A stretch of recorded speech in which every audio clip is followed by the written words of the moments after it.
All right, so we're going to work on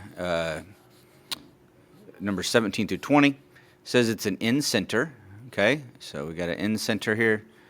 In-center of this triangle. In-center is where the angle bisectors meet, and so that means that this angle is equal to this angle. This angle is equal to this angle, and this angle right here is equal to this angle right here, okay? So all three angles are being bisected. We also know that this in-center is the same distance away from each of the sides. So these lines are the same length. But I don't think for this problem we're going to need that for anything. But let's go ahead and take a look at what we do know. It says angle WYX, it's an angle because it's got this angle symbol, right, is 86. So I come over here, WYX. That is this whole big angle right here. And it says it's 86 degrees. Now, since I just said these two smaller angles are equal to each other, we'd have to split 86 in half to find out each one of these. So 86 divided by 2 means that each one of these would be 43. Okay? All right. Let's see, it also says WXZ is 33. WXZ. Okay, now that's just this part right here. And it says it's 33. And since we already said these two are the same, this would also be 33. And that means these two together would make 66. Okay? So now let's take a look at what we've got here.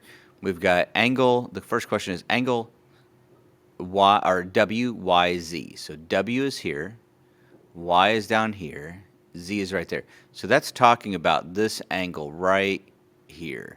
And I already determined that's 43 degrees. Okay, let's take a look at the next one. WXY.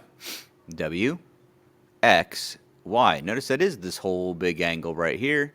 33 plus 33 is 66. Okay, next one says YWX. Y is here, WX. Now that's this whole big angle right here. Now we don't have that, right? I don't have either one of the small ones, don't have the big one. So we need to think a little bit differently, and here's how we're going to think about this. I'm going to take a look at this great big triangle right here. Okay. Now I would like to take this great big triangle. I'm going to move it down here just so you can see it without all the distractions for just a moment. Okay. Now you can do this with your imagination. Ignore all the distraction. Think about it this way.